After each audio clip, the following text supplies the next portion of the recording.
आता बघ, ही भाजीपाला आहे ना तर हा पाऊस थोडासा भिजला होता, त्यामुळे प्लॅस्टिकच्या पिशवीमध्ये ह्याला पाणी सुटलं असतं म्हणून थोडंसं ते वल्लच दिसत होतं मला, म्हणून म्हणलं ते हे करून ठेवावं थोडंसं हवेला आणि नंतर फ्रीजमध्ये ठेवावं. रविवारचं होतं, पण मुलांमुळे एवढा टाईम नाही भेटत प्रत्येक गोष्टीकडे लक्ष द्यायला.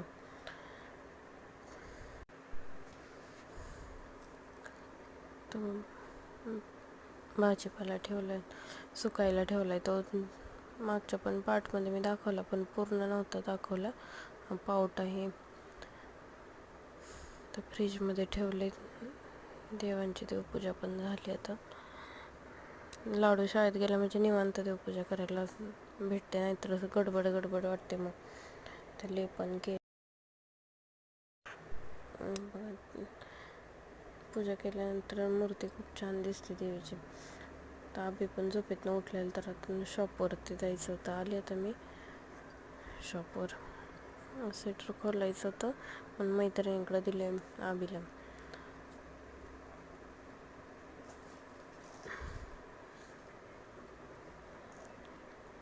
तो खोलते. आबी इथं खेळतोय बघा. त्याला पाळण्याच्या गाडीत टाकले. घरी पाळणा दुकानात असल्यामुळे घरी झोळी बांधते, तर झाडू मारून सकाळ सकाळ झाडू मारून दुकानातली पण पूजा करावी लागते. असं बघतोय, पलटी होतोय बघतोय, त्याची मस्ती चाललेली असते.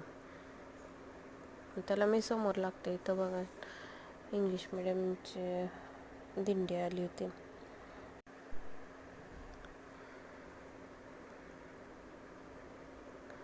छान मुली नऊवारी काष्टा वगैरे घालून आल्या होत्या.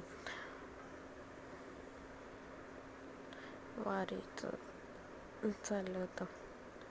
आणि त्यांनी ना एका लहान मुलाला, मुलगी होती का मुलगा होता मी एवढं नाही बघितलं, पण त्यांनी ते वारीत पोलीस पण तयार केले होते. छान केलं होतं.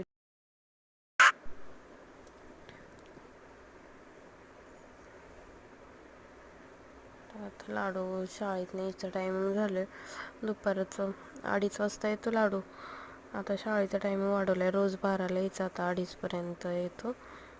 त्यात गोंधळ असं झाला की मी बसवाल्याला सांगितलेलं बसनं आणायला, आणि ह्यांना माहीतच नव्हतं मी बस लावलेली म्हणजे.